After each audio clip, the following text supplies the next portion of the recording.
I'm Jordan Dunbar. This is the Mangione Trial podcast from the BBC World Service. Father of two shot dead in broad daylight in New York, America's biggest city. And a young man charged with murder whose face went viral. This podcast looks at why Brian Thompson, a health insurance CEO, was killed and why Luigi Mangione, the man accused of the crime, has provoked such a response. We'll tackle the conspiracy theories and follow the case, explaining what happens as it progresses. Make sure you subscribe to the World Service YouTube channel so you never miss a thing. Just to recap, 26-year-old Luigi Mangione is accused of murdering Brian Thompson in December 2024. He was a father of two and CEO of the United States' largest health insurance provider. Mangione is facing three different trials, one federal and two state. He has pled not guilty to all charges. With me from New York is legal analyst and former trial attorney in the NYC Law Department, Terri Austin, and BBC North America journalist Nada Tawfik. Terri, could you just briefly explain the difference between state charges and federal charges? So the difference between the state case and the federal case literally is jurisdiction. The New York State case is because the murder occurred here in New York State. The federal government also has jurisdiction because we know that the defendant traveled between states. So they get an opportunity also to press charges. They're going to go along similar parallel lines, first the state and then the federal case. Terri, you were in court today, and just to be clear, this isn't the full trial yet. These are hearings. That's where the defense and prosecution discuss things ahead of the trial, like sharing evidence and agreeing to timelines. Luigi Mangione appeared at a state hearing in New York. That's where, among other things, he's accused of murder one with a terrorism charge for the killing of Brian Thompson. This carries a possible sentence of life without parole, meaning if he were found guilty, he would never be released from prison. Terri, how was court today? I heard you had to be there early to even get a seat. Well, that's right. The trial was supposed to start, the pre-hearing for the trial at 2:15, and we actually arrived much earlier than that. Fortunately, we were waiting inside the courthouse. And once we got in there, it was a very fast hearing. It started at 2:23. The judge walked in, he walked out at 2:44. And as you said, Jordan, the purpose of that hearing was to set the schedule for the motions. And what he ultimately said was, look, he told Karen Agnifilo, you've had enough time, you have enough discovery. The prosecution has given you many items to date, and the prosecution laid that out. And he said, it's time now for you to make your motions. You can always make motions as we go along. And he set that first date for April 9th. Neda, you cover court cases in the US for the BBC regularly. Paint me a picture of what it was like for you. How many reporters were there? How was this hearing compared to other hearings you've been to? Yeah, there's always a certain level of public interest in court cases. That's been true for as long as I've covered high-profile cases. But this is really different in terms of the fascination over the suspect, Luigi Mangione. We always arrive early to ensure we get a seat in court, but there were numerous press outlets lined up ready to get in, and there were over 100 members of the public. Some came from as far as California and Kansas to be there. So it was quite something. And it wasn't just the number of people. They were wearing face masks, of course, in the surveillance. Footage of the suspected attacker, that person was seen wearing a face mask. Some of his supporters were also wearing green, the kind of Mario Brothers Luigi hats. So many different kind of outfits to kind of show their support. And outside of the courthouse, there is a number of people chanting "Free, free Luigi," and chants against the healthcare industry, saying "No death by denial." So you can get a sense of just the interest in this case. It was quite striking being in line in the courtroom to see, for example, his defense lawyer, Karen Friedman Agnifilo, come in with her team, and the members of the public cheering her. In fact, security officials in the hallway told her team, attorneys, let's get you inside so the cheering can stop. And one of the security officers muttered, "What a mess." The fact that the crowd was cheering members of the public.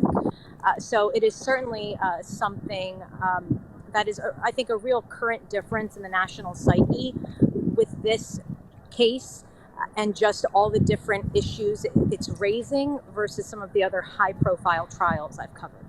What were people saying, either in the queue, reporters and members of the public? Was there a lot of talk amongst them of what they thought was happening today? I mean, all of us did remark just what a zoo, quite frankly, the hallway in the courtroom had become. Terri and I were there with each other just discussing how hot it was, how crowded it was, how claustrophobic it felt with just the sheer number of people packed in. I mean, remember, this is a state courthouse, so it did feel quite packed. I had a chance to speak to one of a member of the public who was seated behind me in the courtroom. I spoke to her after proceedings. I asked her why she wanted to come. I was just curious. And she said she had watched 4 documentaries on Luigi Mangione, and it had made her concerned that he wasn't going to be getting a fair trial. So she wanted to come here for herself to see proceedings. So it was quite interesting to see people traveling from such a far ways away. And I think you can see it's quite windy here in New York. It's quite cold. So the fact that they are coming also in these weather conditions to have their voices heard. Loads of interest then from members of the public and the press. Did Luigi Mangione come to court today? He did. Of course, it's his right as a defendant to be present at all hearings. He came in loafers, khaki pants, and a white button-up with a green sweater. And he was escorted in by numerous security officials. He was wearing a bulletproof vest. He was shackled at the arms and legs. And they escorted him in and seated him in the courtroom. There were no outbursts. He came in and looked forward. He did look at members seated there in the courtroom, but he walked and sat without incident. Okay. Terri, what's actually being decided then today? What's next in the legal process for Luigi Mangione? Well, one of the things that the assistant DA, his name is Zachary Kaplan, he went first, actually. He spoke first, and he outlined for the judge all of the discovery that has so far been presented to the defense. He talked about videos. He talked about gigabytes, like 800 gigabytes of information. He talked about body cams. He talked about forensic testing from all 3 jurisdictions. So from New York, Pennsylvania, federal, both state, he's getting information to the defense team so she can prepare her case. When we did hear Agnifilo speak from the defense side, one of the things she said is, Your Honor, I need more time. There are 3 cases here. And the judge said, it's Judge Caro, he was very strict here. He said, look, I'm only handling this case. I don't really want to talk about the other cases. So it sounds like you have enough to proceed in this case. His job at this hearing to set that schedule. So he didn't want any delay. For today, he set that April 9th date.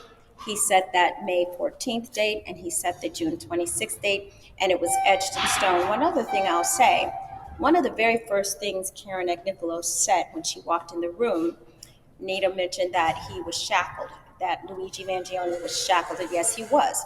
She asked that he be unshackled. She did not want him appearing looking like he was a prisoner. The judge said, look, it's in the public. We're concerned about security. You must remain shackled. So he walked out and walked in shackled with the hands and with the feet. So I think the judge is going to be very strict, not only about deadlines, but as to how this case is handled. Luigi Mangione is going to be treated just like every other defendant before Judge Caro. Terri, very quickly, those dates you mentioned, can you just break those down for me? What does each of them mean? Well, so the defense has an opportunity to make motions to dismiss, to make motions to suppress, to do whatever they want as far as the evidence is concerned. This happens all the time with any trial. You're going to see much of the evidentiary issues resolved prior to the trial. It helps the trial go a little bit faster. I'm in the courthouse now, so you see behind me people coming in and out. And I do expect the judge is going to make his decision. He said he thought he could on June 26th, when the parties will have an opportunity to make their arguments both ways. And then after that, I do expect that we will see a trial date. It wasn't set here, and I certainly think that the defense doesn't want that date to be sooner than later. And I think she will time, as will the prosecution, to actually get everything in order before that trial. I don't expect that we'll see a trial date for towards the end of the year, certainly the fall. Nada, was there anything else that stood out for you today? Yeah, I think Terri broke that all down really well. I mean, as we know, this state case, Luigi Mangione isn't facing the death penalty, but in the federal case, he is. And I thought it was interesting in this hearing, we heard his lawyer bring that up twice. In the first instance, she mentioned how her focus right now really is speaking with federal prosecutors to try to discuss the fact that he's facing the death penalty and trying to see if she can work in getting that removed. In the second instance, she has complained about the fact that because he is in federal custody in a federal prison in Brooklyn, he is being, in her words, treated differently than other defendants who would be in state custody. And the prosecutor said that the defense had consented to that. And she kind of hit back saying, when the death penalty is hanging over his head, they have no choice but to consent. So I thought it was just interesting there how Karen Friedman-Agnifilo made the point that her focus right now is trying to really save him from the death penalty. The other thing that happened this week you may have seen is that a website's been set up which shows a letter apparently written by Mangione himself. We've spoken to Mangione's defense lawyers and they've told us the letter is real and the site is legitimate. They've confirmed that the website is being run by his legal team. In the letter, Mangione thanks those who've written to him, saying that the support transcended political, racial and even class divisions. Elsewhere on the website, his attorneys wrote that the site has been created, and I quote, due to the extraordinary volume of inquiries and outpouring of support. They go on to say the site is to dispel misinformation and share actual information regarding the unprecedented multiple prosecutions. Terri, how unusual is it for someone in the US accused of murder to write public statements and have websites like this? I've never seen it before, Jordan. It's the first time. Even with high publicity trials, you saw R. Kelly, you saw Harvey Weinstein, you saw O.J. Simpson. All of those trials were high profile trials. And I've not ever seen the defendant, him or herself, actually make a statement. You will see statements by the attorneys. That happens often. You don't also see a website set up. As you know, there is a defense fund. It's set up by a separate organization. It's not set up by the defense team. And you will see those types of crowd-raising funds online. But I have not seen a website where the defendant is making statements and the lawyers are also providing information about dates on that website. It's the first time I've ever seen that, and I think this is going to be one of the most high profile cases we have seen. It's garnered a lot of attention, a lot of public attention, and people are interested in the case. Nada, has there been any reaction from US authorities in regard to the website? Look, I think more broadly, officials have been outspoken about their dismay in how Luigi Mangione has been, celebrated as something of a folk hero by some supporters, underscoring that this is a nation of laws.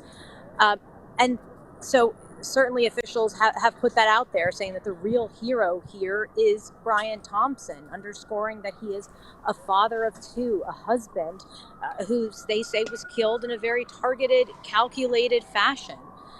BBC North America journalist Nada Tawfik and legal analyst Terri Austin, both in New York, thank you very much for joining us. That's it from this short update episode of the Mangione Trial from the BBC World Service. Make sure you subscribe to the World Service YouTube channel so you never miss a thing, and thank you for watching.